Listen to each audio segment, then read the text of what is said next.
Today we are continuing our study into C.S. Lewis's Space Trilogy, an adventure in space from a Christian perspective, an opportunity in apologetics for anyone who is scientifically minded.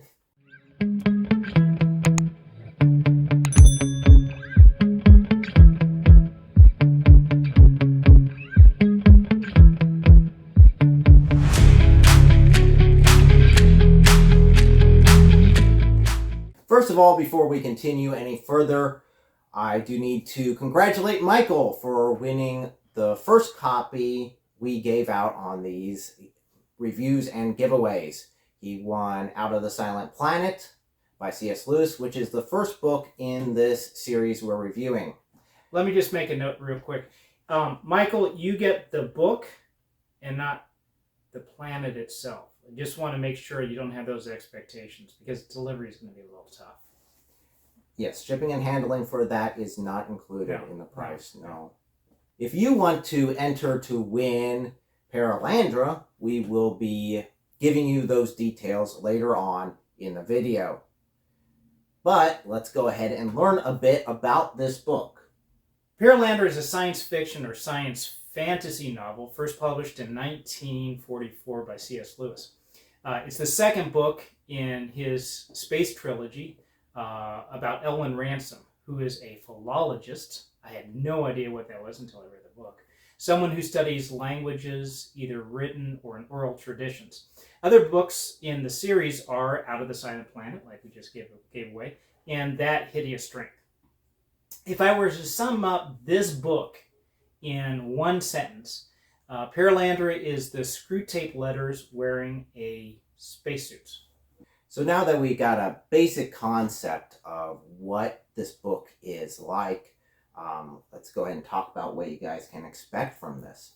I mean, Perelandra is not a very thick book. It's about 190 pages long. Doesn't take very long to get through. But as far as the content you can expect, let's say sexual content, what would you say? I would say none, but without getting into any spoilers, because we're going to be doing a dive into that later. It's a planet inhabited by naked people, but there's no real sexual. I mean, there's nothing gratuitous about it or anything sexual about it. It was just they're naked inhabitants. So be aware, there's the word naked. There's the word nude in this book. Hopefully you take showers that way. I'm just saying, this happens sometimes. Yeah, there's no sort of sexual content as far as that goes. Violent content in this, on the other hand, I would say it's got a lot more than Out of the Silent Planet. Yeah. A lot more. There is definitely Can I say a bit of violence. Hand-to-hand combat? Hand-to-hand combat would be an duel description. To maybe death? Maybe. No spoilers. Okay. As far as blood and gore goes, though, what would you say about it? Yeah, it gets a little bit into it. Yeah, I mean, it is a hand-to-hand. fisticuff. Yep.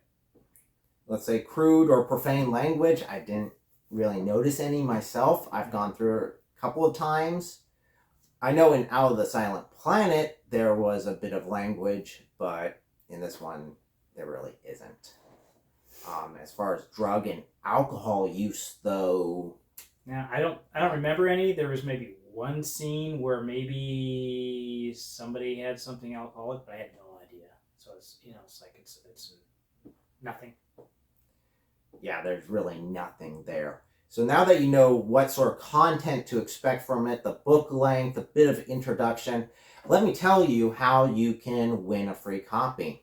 The steps to win a free copy is to like this video, subscribe, and there's a link in the description to your newsletter, which you need to go sign up for. It'll just be your name and your email.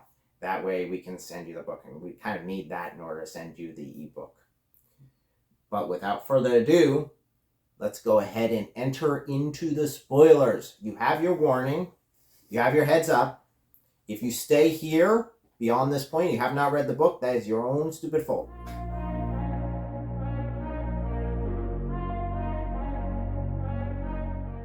So now that our hands are untied by any requirements to not give you a bunch of spoilers in your lap as quickly as possible, let's go ahead and look on into that. I guess first of all, for you guys, we are going to be doing a deeper review of this book in about a week. We'll be doing that as a live stream. If you guys want to brush back up on this book and join us for that, we'll be taking your questions, comments in the live chat, talking about the deep topics of this book, because, oh my, this gets deep. Yeah, there's so much good material in this book that we've decided we've got to keep this short. We'll do a summary, we'll talk about some other things that are in it, but to really get into some of the good material into it, it's going to take a lot longer. And so we've moved that off to another time. Just a quick overview before we get into a summary. I would say that this, if you've not, since you have read the book, or you're saying, I don't care, tell me all the spoilers. This is a Garden of Eden temptation story for the modern era. Okay, it was written in the 1940s. So in the 1940s era version of it, but it's closer to our time than Eden's time. The story focuses on Venus as being their garden experience with their version of Eve, who calls herself the queen. Her temptation is to rebel against Maleldil, who is the story's name for God. And their forbidden fruit is the fixed land. I'll get into a little bit more of the detail there. But I did want to say something first before we get started, is the geography of the planet portrayed in the story is way off. It's not like what Venus is. But you need to consider that this was from a 1940s perspective. And one of the theories of Venus that they had at the time was that it was possibly a water-covered planet with a thick cloud canopy. Well, the cloud canopy is correct, and they couldn't see through it, so they figured there'd be a lot of water underneath. Well, that's the approach that C.S. Lewis takes. Never mind that the surface temperature of Venus is over 800 degrees Fahrenheit. Never mind that there's acid rain, that you couldn't survive but a couple of seconds on the planet probably. But this does provide a good backdrop for this temptation and experience where you do have, God has set up this forbidden, this law, this rule for them is you can't do this, and then there's the testing of love underneath that. So that whole experience that comes through, it's really cool, especially with the temptation of their queen. Who is involved in temptation? What kind of arguments are made? What revelations does the main character Ransom get when he understands, this is how the universe works? There's there's tremendous amounts of theology that are based in here, and that's where we go off later into the other video. Now, as far as the apologetics end of this really does address one of, I guess, atheist arguments against Christianity. Why would God make it so that we can fall? Why would he give them the fruit? Why would he make that temptation before them? I think that throughout this book, they definitely address that concept. Yeah. I think they address it perfectly. Right on board with it. So. Yeah. So to summarize the book, there's several points, and it'd be good to kind of hit each point as we go through. And then when we talk more about some of the quotes and the theology in it, it's going to be based on the summary. So the story starts off with the philologist Elwin Ransom, and it's been several years since his first experience on Malacandra, which is Mars, in the book Out of the Silent Planet. Now, he receives a new mission from the Oyarsa, or the angelic ruler, the Archon of Mars. And this summons is, hey, prepare yourself, you're going to Venus. Okay? And I'm not going to get too much into where we're going to be going and how he gets there, or the purposes for that. But then he lands on Venus, and he finds what he believes as possibly the only inhabitant there, which is the queen. And the whole planet is covered by water. There's these floating islands that are like these mats of reeds, and there's vegetation, there's tree-like fauna on it, there's animals that live on each of these mats. There are various sizes, but there's only one island fixed that they see on the whole planet, and that is forbidden for their version of Adam and Eve to live on. Is that correct? That they can't sleep. They can't spend the night. Yeah, they can go on it. They can walk on it. They can be there, but they are not to spend the night there, and that is very critical for them to obey. Now, quick mention before we get to there, I do love how C.S. Lewis opens this up, and he really does set the pace immediately, because you're not following Ransom at the beginning. You're following character X. Mm-hmm. It's not really mentioned who he is, although it's pretty obvious, all in all. But you're following him, and he is immediately under demonic attack. You can think of, again, the Screwtape Letters would be a perfect explanation of this. It could go in parallel with that. Yeah, it was kind of interesting to see Screwtape Letters from a different point of view. This is the person being attacked, and he doesn't realize he is. I mean, he has fear, he has doubt, and there's all these different emotions that he's going through and saying, you know what, this is stupid. I'm not going to do this. It doesn't make any sense. And then he is able to get through what Ransom calls the barrage to be able to meet with him. And I think that's critical for anyone who's done apologetics or any sort of public speaking or teaching at church or anything like that. We're always under that attack, definitely leading up to going out there and doing live streams or going out there and getting up in front of people. You always have those doubts. You always have those attacks that are going on and nervousness that goes along with it. So I think he painted a perfect picture of that. Same things you might feel: fear, doubt, discouragement, all those other emotions that will go through it. Not necessarily from your own mind. So we're back to planet Venus, or Perelandra, and Ransom's there. He does meet their Eve, the queen, and she has been separated from the king. So you can already see a setup here in the Garden of Eden. Eve is separated from Adam. So what's going on here? Ransom doesn't know really why he's there. And now there's another character that comes in. But before he does, I have to say that Satan, the fallen archon of our world, Perelandra, that has been under siege, cannot make it to Venus. As much as he'd like to take the next flight to Venus, he can't, because he's under siege on Earth. So he can't get out. But there was a character in the first book, Weston, who is a professor. He's very much a materialist. He's, we need to expand into the universe, overcome whatever adversity out there. If there's other life, we'll just mow right over it. We need to establish all these colonies and expand. And that was his philosophy in the first book. Well, we'll see a different philosophy here. When he lands, he then gets into an argument with Ransom, and he tells Ransom, hey, look, I'm no longer a materialist. Basically, I'm a spiritualist. I believe in this great life force, and it is what is giving me strength, this life force. It is what's giving me clarity, and I give myself over to this life force right now. And basically, the guy dies right in front of Ransom.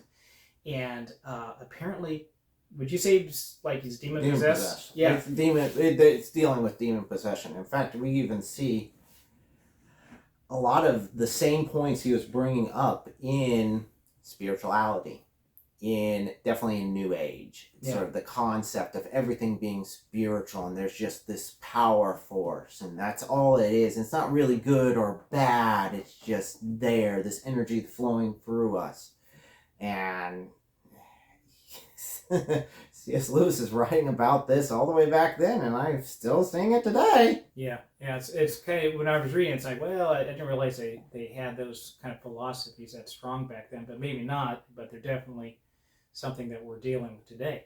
So Weston then becomes what Ransom considers an unman, and this demon-possessed figure. He actually leaves him for dead there at the beginning, and he becomes the serpent in the garden. He speaks. He finds the queen, and he speaks to her. And over the next few days, the young man gives her a series of temptations. And Ransom stands on the side and says, whoa, wait, that's not quite the deal.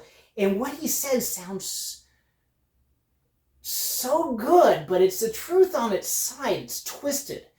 You can boil down his arguments into three different categories. He tries to tell the queen that is her duty to disobey Melildil, disobey God.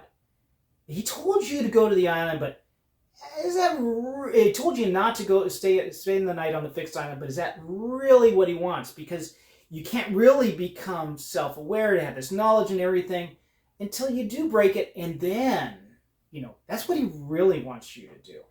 That was his first argument. The second argument was the greatness of women, which we'll get to in a second. Then the last argument was the mirror. He brings out this mirror. There's something about not so much vanity, but about the potential of what she could be in this fallen state. And so, was that pretty much, you think that was pretty much... That pretty much covered that temptations that he went through. And it really is true of the enemy. Whenever and this is, we can see this in our lives, our own walks with Christ. Whenever we have overcome something, whenever we've overcome one temptation, the enemy tries a different one, tries a different tact. And you can even see that in the very beginning with the walk and the barrage with the other character, is every time one sort of way of turning him away fails because he overcame it, the enemy tries to use another one, tries to come at it from a different angle. And we can see that in our lives, where the enemy will try to come in with a new temptation, a new way of doing it. Yeah, another thing during this whole struggle back and forth between him and Ransom is Ransom is no longer dealing with just Weston.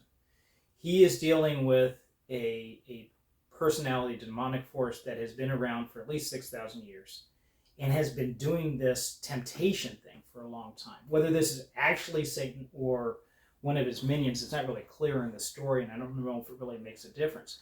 Either way, there's all this experience of, I know what works with temptation, I know what doesn't. And so Ransom's caught a little bit off guard. It's like he's really got to depend on God in this. And he does slightly hear the voice of God through this whole thing. But God is not using him as a puppet. God is not giving him words to say. In fact, there's a very good quote in the story where it says, if we would have known beforehand what we were to do, we would act in a way that would be counter to how we should have acted. So it's like a natural situation. You're put in this situation, you're formed by God, you have his nature in you. There you can do what needs to be done and not just scripted by God. So it's not you do have will. You do have the ability to go in and express your own personality and things. So Weston, the young man, then tells the story. This is this temptation about the greatness of women. I wanted to just talk about this for just a second.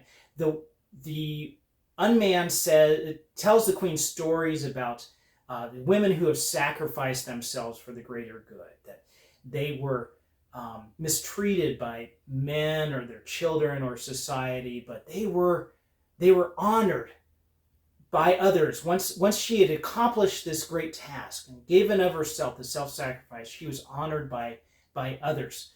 And he starts to set up this picture like a woman on earth, and she really wants to hear about these other women on earth, but they become like an actress portraying a heroic queen on stage. It's, yes, I want to be like that. I want to do this, and maybe it's good that I do rebel so that I can bring the greater good to everyone else.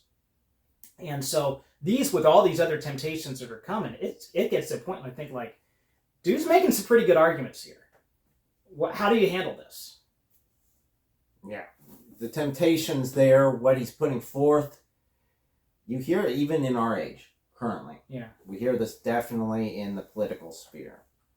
We hear this from a lot of different avenues coming in, that you have to rebel because in order to experience everything, in order to understand more, you must rebel. You must rebel against your parents. You must rebel against anything in order to obtain this elite knowledge that's only known by those who are strong, those who are intelligent. And like all those temptations from the enemy, there is truth in that. but he doesn't tell you the flip side. It's like he says this drug will do X, Y, Z, but he doesn't tell you about all the precautions they have to tell you at the beginning. You know, the side effects and everything that go with it. So yeah, you do gain some experience through sin, but you also come stained and twisted through the process. You're no longer the same person as well, and it takes the blood of Jesus to wash that off. So through all these arguments, Ransom provides a counterbalance.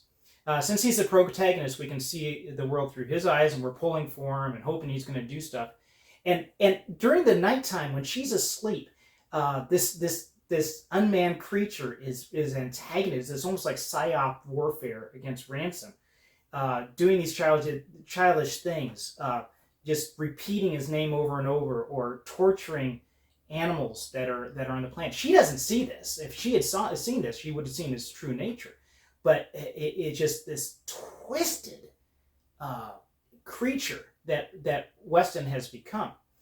And then eventually, we get to a point where Ransom hears the voice of God saying, "No more. This has got to end. This has got to stop." And he hears that voice more clearly more clearly over time. But how are you going to stop this? I mean, the arguments aren't working. So what does he do in a situation like that? He's left with only one option: to take it to a physical level. Yeah. And we're not saying that is the option in every regard. This is by far an extreme situation. If you're taken to a planet, put in this sort of exact situation, okay, maybe I might vote for physical response at that point. We're not endorsing any sort of violence. No. In that case. I'm not saying if someone says something bad about you, you should deck them. No. And it was nothing about him. Ransom was going to take the sacrifice. He perhaps even prepared to die there on the planet. But it just by the agitation over and over again with the temptation, she would eventually crumble and fall. And that's where God says, okay, time is up. You need to take out the serpent. And they start basically a hand-to-hand combat. This is where you get all the violence that we're talking about beforehand. Right. Some blood and gore. And it goes overseas. They eventually leave that island and head over the ocean, end up in a tunnel. At one point, it looks like Weston's coming back. He says, "Ransom, I'm here. I'm scared," and he can't tell if Ransom can't tell. Is this really Weston? Is he in there somewhere? But it does finally end, and Ransom disposes of his body. I'm not going to say how. If you read the book, and then we move into the last section of the book where we're talking about what happens now that this species, this king and queen of this new race, has passed the test, the Garden of Eden. What would happen then? And so they're given basically the Oyarsa, or the Archon, the archangel of that planet. It says, now I have helped guide this planet and its creation and everything. I am handing over authority of this planet to you. So now the stewardship, the king and queen, the new race, has stewardship over the planet in a way that we've never seen, because we're always in a struggle with creation here. That was originally supposed to be our place. That was originally supposed to be where we were. And our Orasa, if I'm saying that right, which I'm probably butchering horribly, didn't want to turn over that power. He did not want to submit. I can even see that in some of the Bible writings about him not wanting to take that submitting position. Right. So that's what led to his rebellion and what led to our current state. Yeah. Of being. So it's a picture of what could have been for us, and what will be for us in our redeemed state in new heaven and new earth. So it's really interesting, the whole picture. And then of course he comes back to earth, and then he's there's the falling action of him. He does sustain a bite on his heel during the whole combat that does not does not heal. Everything else in his body for his combat situation was with Weston was healed except for that one bite on the heel. And that's got some really deep Yeah, theological you can see some parallel there with it. concepts that we'll explore more in depth when we actually do the live stream. Conclusion to this book as we are wrapping it up here. Oh man, we just touched on just a summary. There is so much good stuff in the theological background and the questions that are asked. What would have happened in the Garden of Eden if Eve would have tasted the fruit and then Adam said, I don't think so. Would there have been a redemption for her? How would that have occurred? Or if he would have been the one who had taken the fruit and then she didn't? Why is there even a forbidden rule? Why is there a law there put before us? What does that serve a purpose? What's God doing here? Is this just some mythological thing that's some fairy tale, or is there really something much deeper behind it? So that and many other questions we're going to explore, and so I'm really looking forward to that. I think it's going to be good. Again, if you guys do not own an e-copy of this book, go ahead and enter into the giveaway. The way to do that again is to subscribe, like this video, and there's a link down in the description for his newsletter. Go ahead and sign up from that, and from there we can pull out who the next winner is going to be. And you'll enter in for all our future giveaways as we are continuing these books we're reviewing. Well, as we're wrapping up here, we're going to go ahead and end in prayer. Lord of heaven and earth, we come before you. We thank you for the opportunity to study your word, to explore these concepts of theology together.